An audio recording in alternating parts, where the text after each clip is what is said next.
Tuesday. Welcome to Connection. We will begin with our prayer of surrender, and then we are going to talk about healthy mutts. All right. Spirit of truth, carry me where you will. Bring to me what you will.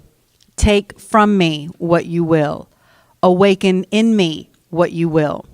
The Christ man is around me. The Christ mind is in me. The Christ power flows through me. And the Christ mystery exists as me. I believe it. I perceive it. And now I receive it. I am surrendered. Amen. And so it is. So our affirmation is, today, I am grateful for mix-ups and impurity. I am not a purebred. I am a mutt. And mutts are healthy.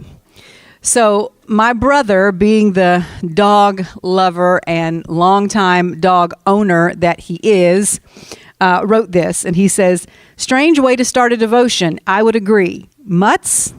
As a dog lover, I have raised Rottweilers, Mastiffs, Giant Schnauzers, Labrador Retrievers, Shih Tzus, and other purebred dogs.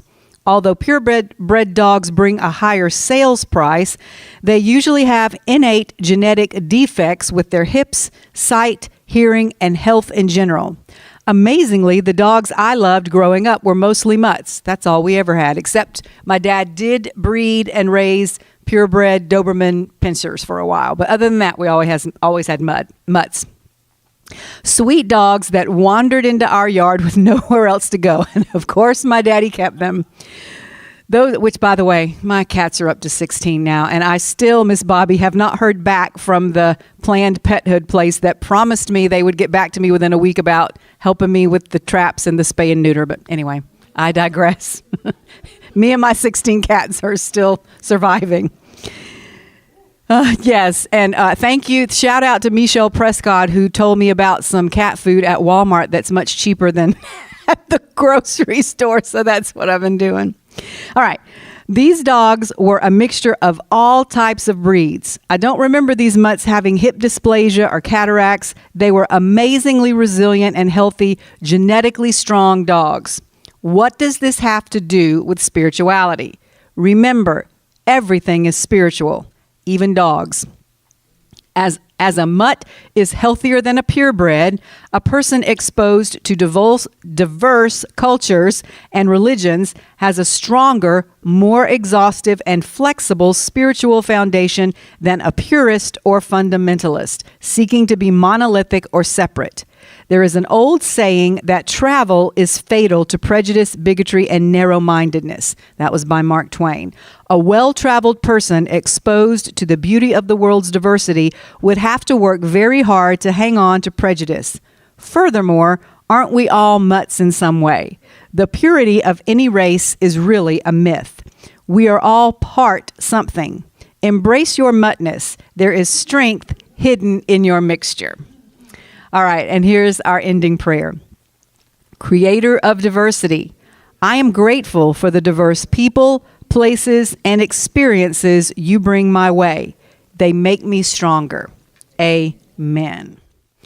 Okay, so part of the text there alluded to the fact that we're not purists or fundamentalists, and that is definitely going to be true about today's teaching. I've got something that I think is going to be really fun for us. I hope you will enjoy it too, and not at all what one would expect from a church teaching or Bible study, which Connection is neither of those things, but it does take place in a church, and we do quote the Bible, but not today. Okay.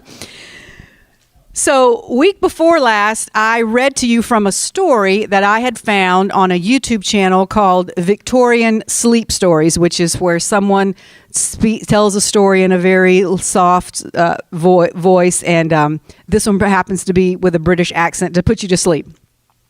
So today, my material comes from a similar channel. This person calls himself the Snoozerian.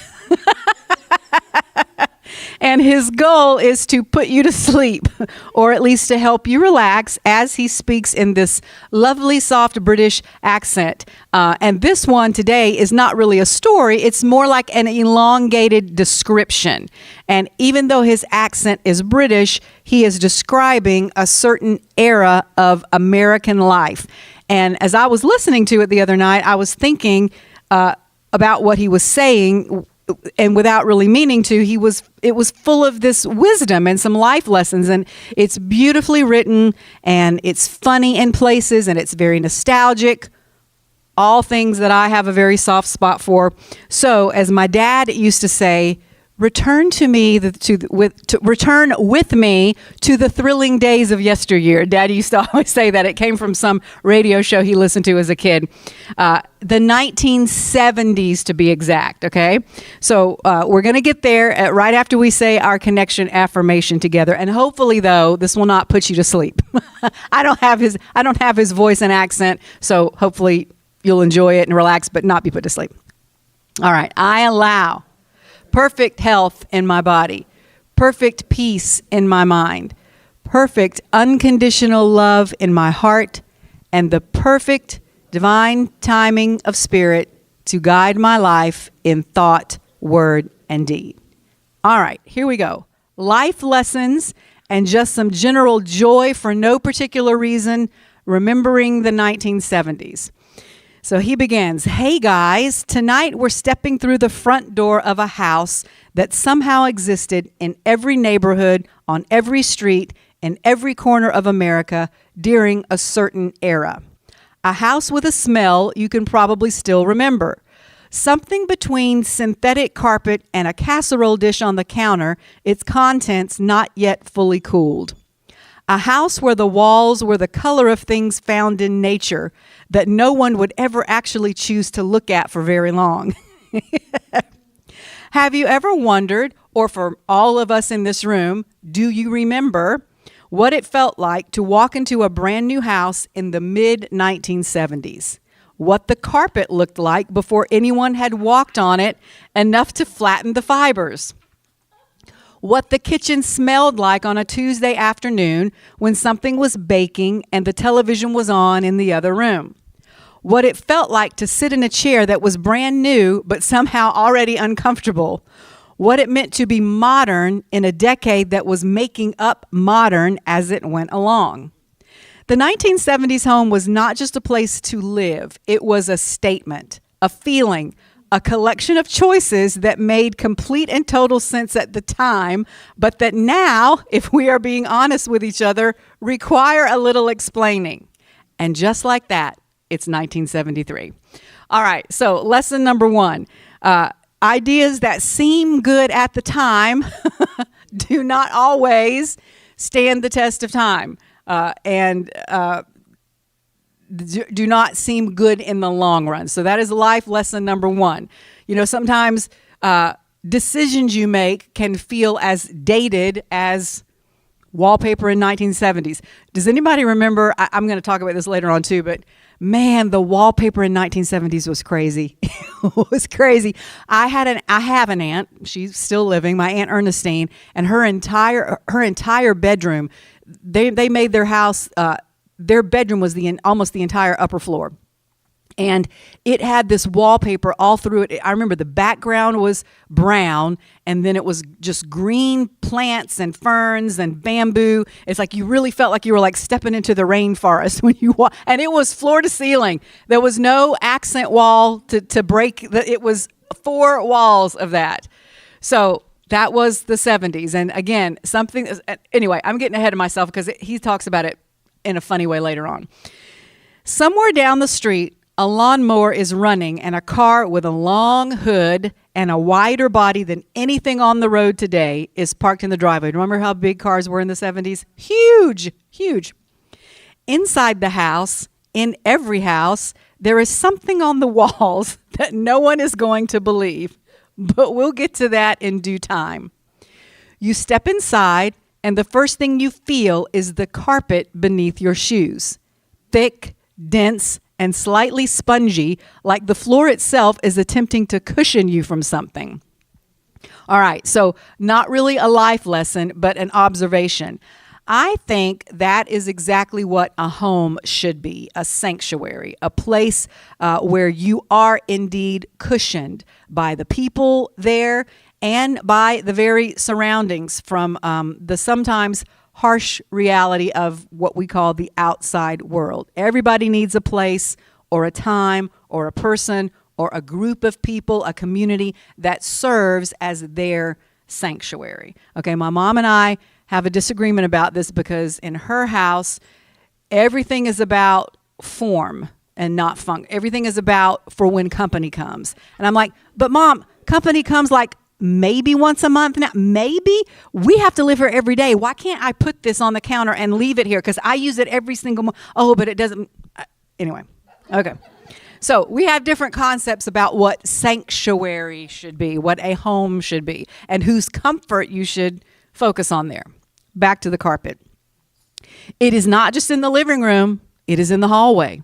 It is in the kitchen sometimes. It is in the bathroom. And no one thought to ask why. Wall-to-wall carpeting in the 1970s was less a flooring choice and more a life philosophy. A belief that bare floors were cold and unfriendly, and that every surface capable of holding polyester fiber should hold as much of it as possible. The colors are worth noting. They are not neutral. There were no beiges, maybe a little. Okay.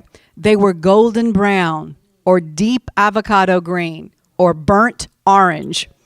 Shades you would not find anywhere today without them being referred to as vintage or retro.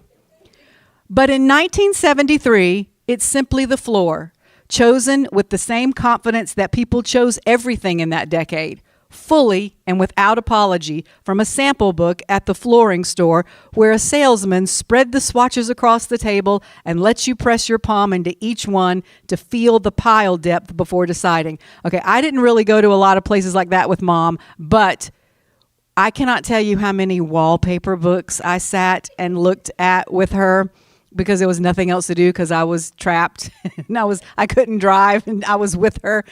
Man, she looked at a lot of wallpaper sample books. Okay. There is a smell, particular and honest, to every carpeted house, and it belongs entirely to this era in a way that smells attach themselves to a time rather than to a place. Every shag carpet held the life of the house inside it. The warmth rising from the heating vents below, the faint trace of whatever was cooked for dinner the night before that drifted through the house and settled into each and every synthetic fiber. The clean chemical scent of the last time it was shampooed with a rented machine that took 2 people to maneuver around the furniture and left the pile damp and bright for 2 days before returning back to its familiar self. You do not notice this smell unless you get close to the floor, which the children of the 70s did constantly, spending long afternoons lying across it, pressing their cheeks against its softness while the television played in the corner and the afternoon light moved slowly across the room in an ever-widening bar. They knew the carpet differently than adults did. There is a vacuum in the hall closet with a cord that never quite reaches the far corner of the living room without pulling the plug from the wall and switching to a second outlet. It is used on Saturdays mostly, pushed slowly across the room in overlapping lines that leave faint parallel tracks. Watching those tracks disappear more and more day after day over the course of the week as people cross the room and erase them one footstep at a time is one of those small, quiet rhythms of a house that you only notice if you're paying attention. All right, time out. So that last statement reminded me of a poem that I had on a little plaque in my house once that I don't know what happened to, but I had it for years, and I can't remember exactly how it was worded, but the idea was that the footprints, about the different footprints different people leave in your life and how some come and go quickly, some stay for a long time, sometimes the ones that stay for the briefest amount of time leave the biggest mark. It was a really nice little poem. So I loved that poem, and I love the imagery in this piece of that part about watching the tracks the vacuum cleaner makes fade away as people walk over it. And you don't really notice as it's happening unless it says you're paying attention. So what this made me think of was, how many times does something happen with someone close to you? Maybe even in your own house. And when it does, you stop and say, well, where did that come from? And then if you just sit there and think for a minute and look back over the past days and months and sometimes even years, you think, oh, now I see it. There was a pattern that was developing, and maybe I should have seen it. And maybe there's nothing you could have done about it if you did see it, but sometimes you do. My point is, we just need to be paying closer attention sometimes to the people who are in our immediate surroundings. So that's my observation of that section. Here's a little more about carpet before we move on. And this part emphasizes again what I was talking about earlier, that everyone needs a place of sanctuary. He says, the importance of carpet is what it did to the experience of living in the house. The way it changed the acoustic quality of every room it occupied, absorbing the sounds that hard surfaces would have returned as a sort of reverberating echo. The sound of footsteps disappeared into it. Voices softened in a way they did not against wood or tile. Objects that were dropped landed quietly. A carpeted house felt gentler, and life inside them provided a cushioned interior, making the outside world with its hard edges seem a little farther away than it actually was. You do not find that quality in uncarpeted houses. Hardwood floors are beautiful, clean and simple, and everyone who renovates an older house that was redecorated in the era of the 70s pulls the carpet up to reveal what is underneath, which is almost always hardwood. But something gets lost when the carpeting leaves. The warmth that lived in the slightly impractical human insistence that the floor should feel like something when you walk across it barefoot on a winter morning. That the ground beneath you inside your own home should give a little. That a house should cushion the people inside it, not just shelter them. Okay, so amen to having a home that is a sanctuary, right? Okay, moving on. The 1970s had a relationship with color that was deeply personal and entirely its own, as though someone had surveyed every shade on the spectrum and decided that the warmest, earthiest, most aggressively organic tones deserved to live indoors together at the same time in the same room. Okay, the kitchen is where you feel this commitment most completely. The refrigerator is harvest gold. Who had a harvest gold refrigerator? We had a harvest gold at one time. We also had an avocado green refrigerator. But you know what I still love? That brown color. If I could find that brown color refrigerator, I would buy one today. I love that color. Okay. A deep, saturated yellow with enough brown in it to read as serious rather than cheerful. The kind of color that does not ask permission to be present in the room. The stove matches it, or nearly so, the two of them standing side by side like a pair of friends who dressed alike for a party, but from different closets, and ended up matching closely enough that no one would notice unless they were specifically looking for the difference. I love this part. The countertops are a laminate in a complementary shade, something that resembles wood without committing to the grain or the texture of it. So they would just do it the color of wood, but it didn't have any grain and it didn't have any texture of wood. Smooth and slightly worn, easy to wipe down, and resistant to everything except the memory of how many meals were prepared on it. These color choices extended beyond the kitchen into every room, each one a variation of the decade's established palette, but consistent in spirit. How many people had one of those crochet Afghan things with fringe on the edges it was green? Ours was green, orange, yellow, and brown. And it was all like braided together. Okay. And I remember I got so bored, both of the ends were were fringe. And so I was so bored one day, I braided, like every 3 little strands of fringe, I braided both sides of the thing, the Afghan. All right. The whole house speaking in a single visual language, even though the individual rooms used different words. Standing in a Harvest Gold kitchen in the morning with the smell of coffee brewing and the curtains lit from behind by the early sun is a specific experience that no amount of white paint and gray stainless steel can replicate, because it is an experience built from the color as much as from any other quality in the room.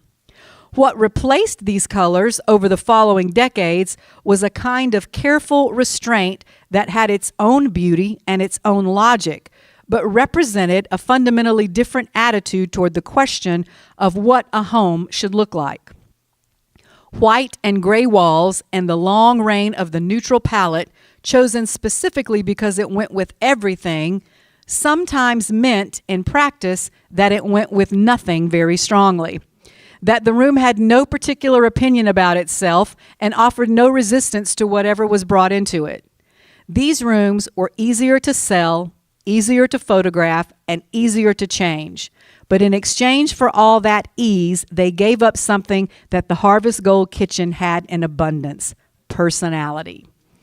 1970s colors ask something of you. They ask you to decide and then live inside your decision. To wake up every morning in a room that had an established character and then find a way to belong to it. Every single morning for 50 odd years, my aunt has had to wake up in that bamboo wood Amazon, but she's never changed it. It's still that way. That kind of commitment is harder than it sounds, but the rooms it produced had a warmth and a certainty that is still visible in every photograph taken of them. Can't you just look at a picture from the 1970s and know it was taken in the 1970s from the background? Okay. All right, so I love this one. Life lesson number 2. Don't lose your bright colors. Don't bend your personality or make it bland just because that will make it easier for someone else. Be authentically you. Learn to be comfortable in your own skin. Learn to love the choices you make and stick with them. Or as this piece said, learn how to belong to them. And don't change them just because someone criticizes you for them. Decide what color palette you want your life to be, whether it's bold or whether it's soft, and then live it to the fullest. So that's my life lesson from colors.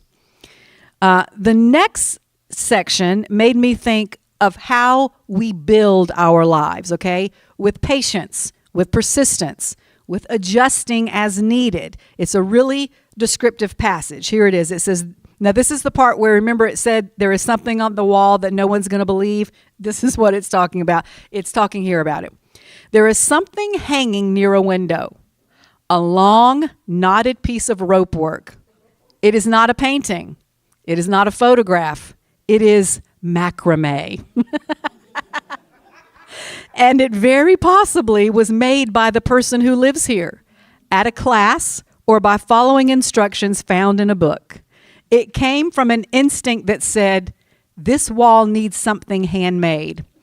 The 1970s trusted handmade objects in a way that felt urgent and sincere, as though the act of making something with your own hands was a kind of quiet resistance to a world that was starting to feel very manufactured.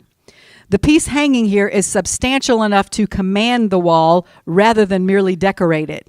It begins with a wooden dowel from which dozens of cords descend, knotted into patterns that repeat and then vary and repeat again.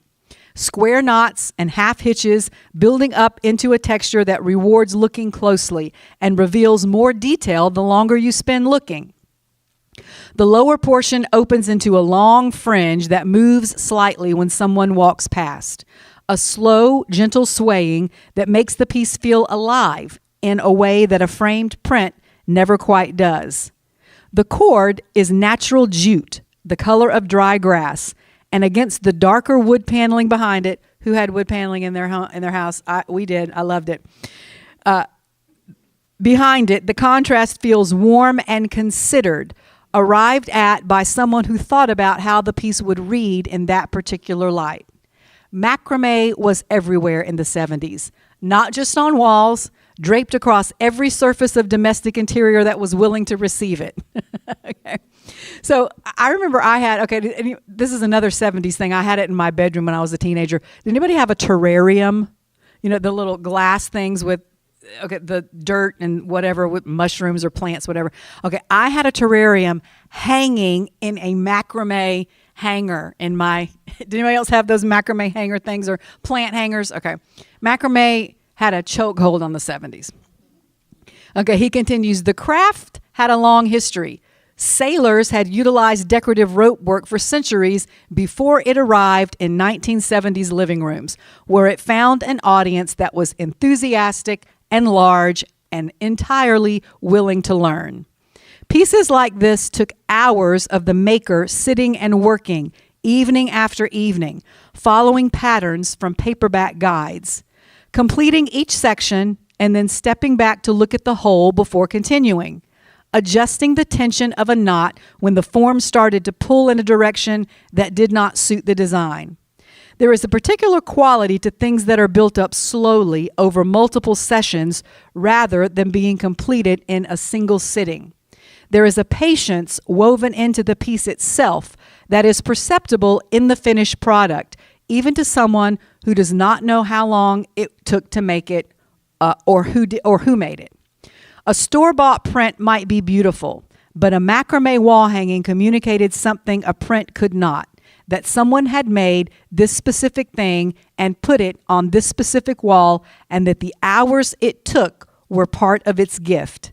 That was visible to everyone who saw it, and the wall was better for having something on it that cost not money, but time. Okay, so many things here. It takes time and patience and persistence to build your life sometimes. We are such a culture now of instant gratification. But you think about it, everything back in the 70s was a little slower.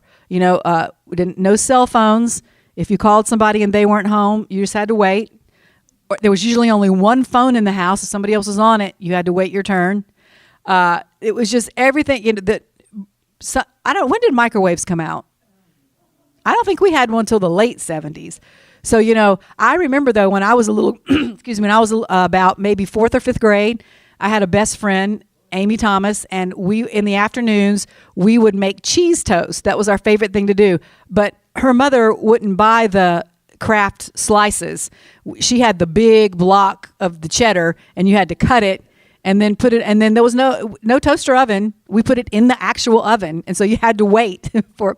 So the point is, that's okay. It's okay if it takes you a long time to build something. And adjustments have to be made sometimes. Like they said, sometimes when a knot is too tight or not tight enough, it takes the whole piece in a direction you don't want it to go, and you have to go and adjust it. And that's okay too. So truth, life, anything worthwhile really is not a destination, but a journey.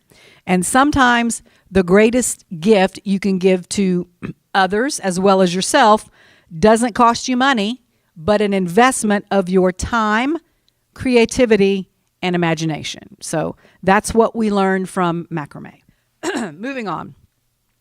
We go now to the lava lamp. Okay, remember those? And I think this description represents for me the need we all have to set aside time for both formal meditation as well as just doing nothing and appreciating things sometimes for their beauty, not for their function or lack of function. I remember when Tony and I first got married, he grew up in a military family. And so they moved every couple of years. And his mother, after the first couple of times, she got tired. She had 6 kids. So she got tired of moving. So she would just buy really cheap furniture wherever they went. And then when they left, she'd just give it to people or leave it and buy new stuff, which horrified my mother and me because we're so sentimental about our stuff, you know. But so he didn't understand. There was this table in our bedroom when we first got married. And he's like, it was a narrow little side table on the wall, and it was like too narrow to really hold much of anything. And he would always want to put his keys on. I was like, no, you're going to scratch it, you know. So I got a little bowl for him to put it instead. So finally, after we were married about 5 or 6 years, he said, you know what? That's the prettiest piece of furniture in our bedroom. He said, I finally understand what you're talking about, that everything doesn't have to have a function. Sometimes you just have it there because it's pretty. And I was like, there is a God. So, what? I do have a little bit of, and he calls me Clarice all the time, believe me. Okay, so this is the lava lamp section. He says, on the shelf or the side table or the stereo cabinet, there sits a lamp that does not light the room so much as it inhabits it. A tall glass cylinder filled with something warm and liquid and slow. The wax inside rises and falls in shapes that do not repeat and that are not predictable, each one forming and then dissolving before you can even fully appreciate or name it. The lava lamp was one of the 1970s most honest objects, a thing designed to do nothing useful and to require nothing of you except a moment of watching, and to deliver in return something that felt, without being able to say exactly why, like calm. The heat from the bulb at the base is gentle and constant, radiating through the glass into the room in a radius sufficient to be felt only at close range. As the wax heats, it lifts through the column and it narrows and widens, eventually breaking at the top into two or more different shapes before descending again to the bottom, interacting with the next set of ascending shapes. The form these interacting shapes take is something no mathematical formula can fully anticipate, and therefore present to the watching eye something genuinely new each time. The light it casts is colored by whatever is inside the cylinder: red wax in amber liquid, orange wax in yellow liquid, or blue in green. In a teenager's bedroom, it replaces the overhead light entirely most evenings. The room, illuminated only by it and the faint secondary glow of the dial on the stereo. There is something philosophically consistent about the lava lamp and the decade that embraced it, a shared belief about what attention was for and what beauty required. People in the 1970s were interested in slowness in a way that was not nostalgic but forward-looking, a belief that the pace of modern life had accelerated past what was natural and that some recovery of slowness was both necessary and possible. The lava lamp offered a small daily practice of this recovery, a few minutes of watching something that moved at its own pace, could not be hurried, and required nothing except the willingness to stop and look. You would always sit in front of it longer than you planned to, following one slow shape with your eye as it rose, transformed, and then merged with another. And the evening gathered around you without demanding anything. And that, in any decade, is its own particular form of grace. So I loved that description too. I think before lava lamps existed, this is what people did around fires. You know, I love sitting and just watching a fire burn. Or I love in the car when I was little, or like watching when it's raining, watching the path that a raindrop will take down the car window, or even sitting in the house looking at the window. And it's like he said here, you kind of get lost in it and you stay longer than you planned. Well, why do you think that you do that? Because your body and your mind is craving just that feeling of, I don't have to be in a hurry all the time. I can just rest. I can sit here and just look at something for no particular reason other than I want to look at it and feel calm. So just quiet. We should all give ourselves that on a regular basis. Okay. Next is a very short passage, but it describes one of my favorite pieces of 1970s decor that I was never allowed to have in my room growing up, but that my Aunt Joan, who was my young hip aunt, allowed my cousin Dana to have in his room. He moved up. They had a little 2-bedroom house, and when they were real little, he and his sister shared a room. And then when he got too old for the boy-girl thing to work, like 5th or 6th grade, they put him upstairs in the attic space, but it was kind of like a playroom / den, and there was just like a little corner. And the way they made his room separate was, okay, this piece calls them beaded curtains, but I called them love beads. You remember love beads? Oh my God. I thought they were the coolest thing ever and I wanted them so bad. And my mother was like, no. So here's the description. You just felt like you were in the hippie's house when you when you walked through those. You just knew somebody was smoking pot in that house.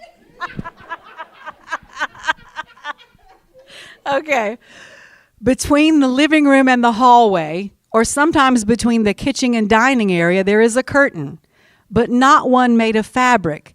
It is made of beads, wooden or plastic, or sometimes bamboo, strung on parallel threads that hang vertically from a rod and part when you walk through them with a soft clattering sound you feel as much as hear. Bead curtains in the 70s did something no door could. They suggested a boundary without insisting on one. Okay, so if you know anything about me and the way I feel about boundaries and make people that want to make these boundaries, this is why I love this description so much and I appreciate it. They let light and sound and air pass through while still marking a line between here and there. The sound they make is the thing you remember most. It is not loud, just a light percussion of the beads tapping against each other as the strands separate and then swing back together. A brief conversation of small spheres that announces the passage of someone through the house the way nothing else does. The curtain makes the house aware of itself in a way that walls do not, registering the movement of people going through the rooms with the rattan furniture and the macrame wall hangings and the terracotta pots as sound. The bead curtain completes the vocabulary of the rooms by giving even the transitional space between them the texture of something grown rather than manufactured.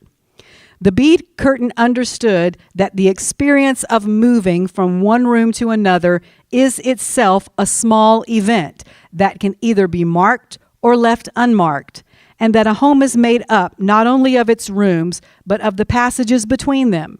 The quality of these passages contributes to the quality of being inside it. Okay, so bead curtains were great for people who wanted to make an entrance.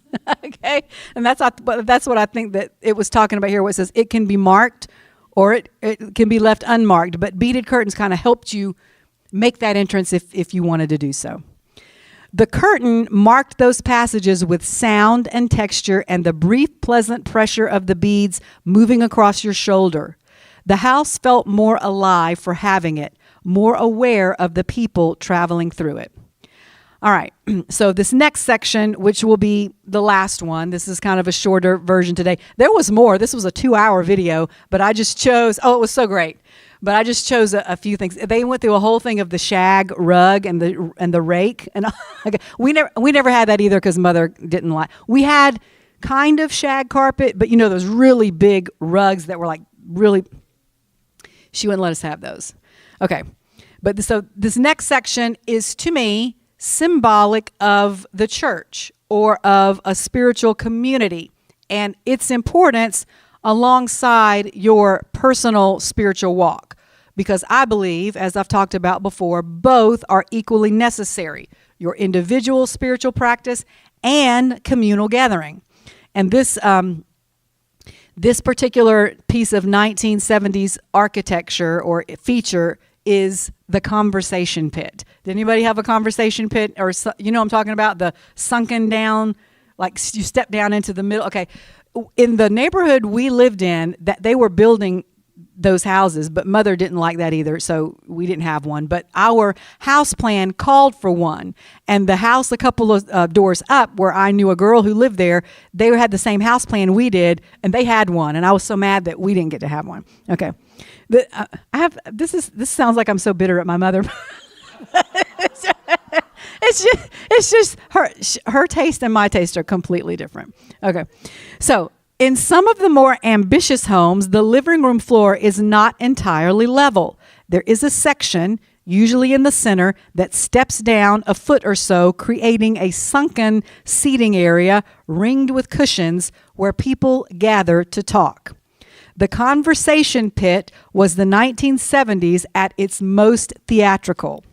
An interior design choice that announced without subtlety that this household took the idea of gathering seriously, that sitting together and talking was an occasion that should be honored. The inward-facing seating around 3 or 4 or sometimes all 4 sides is the architecture's way of deciding where the attention should go.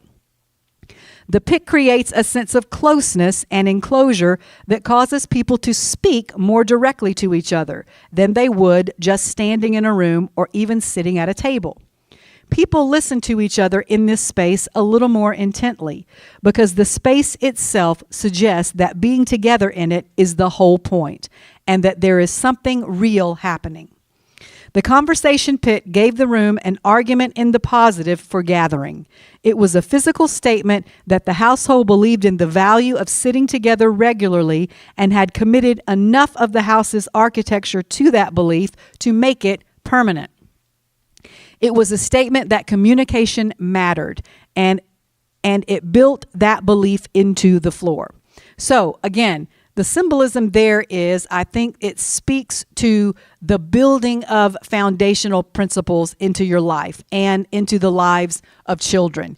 That gathering for corporate worship is important, and it is a valuable tradition that individual spiritual practice cannot replace, okay? Nothing can replace your individual spiritual practice, but then nothing can also replace that feeling of communal gathering, okay? Side note, I was watching another video the other day, and it was talking about ghost towns in Georgia, about towns that were like once thriving and then they just kind of faded away for one reason or another. And it was so interesting to me that they would talk about what was still standing today. And it was almost always the church. And they almost always still had active services in the churches, even though the whole rest of the town had faded away and the buildings had become abandoned. The churches are what always lasted in the community the longest, which I felt was very significant. All right, so that was, as I said, the last specific feature that we're going to cover today. And I hope you enjoyed this trip down memory lane and my observation and analogies. The 70s have always held a very special place in my heart. I often refer to it as my favorite decade, mostly for the music, but for all this, it just reminds me of my childhood, which was wonderful. So I know that today was a little different than what we usually do, but I thought it would be fun. And I'm going to close now with the exact narration that the video closed with. And as I read it, see if you can see any comparisons between the house and your life. It says, "And so we closed the door gently on our 1970s house, the one with the shag carpet and the sunburst clock, the one with the lava lamp casting its slow, warm glow across the paneled wall, the one where the fondue pot came out for company and the basement belonged to whoever was youngest, where the macrame owl watched over the kitchen without ever being asked. It was not a perfect house. No house ever is. The popcorn ceiling was practical rather than beautiful. The plastic chairs were more optimistic than comfortable. The colors were bold in ways that took courage to live inside. And not everyone would make the same choices again, given the chance. But the people in those rooms were doing what people have always done in every era, in every kind of house. They were making a home out of what they had. They were choosing things that meant something to them, arranging their rooms with care, filling their walls with objects made by hand, and gathering around tables, over fondue pots, and in conversation pits because they understood without needing to say it that the point was never the furniture. The point was always the people inside the house. So tonight, that's what he said, today, wherever you are, take something small from that decade forward with you. Slow a meal down to leave room for conversation. Put something handmade on a wall. Sit in a room with a warm lamp. Let an evening unfold in its own time. The people who lived in those houses did not know they were living in a moment that would one day be remembered and reminisced about. They were just living, imperfectly, but together. And that is really the whole of it. Amen. Thank you for letting me do that. I just thought it was so much fun and something different we could do.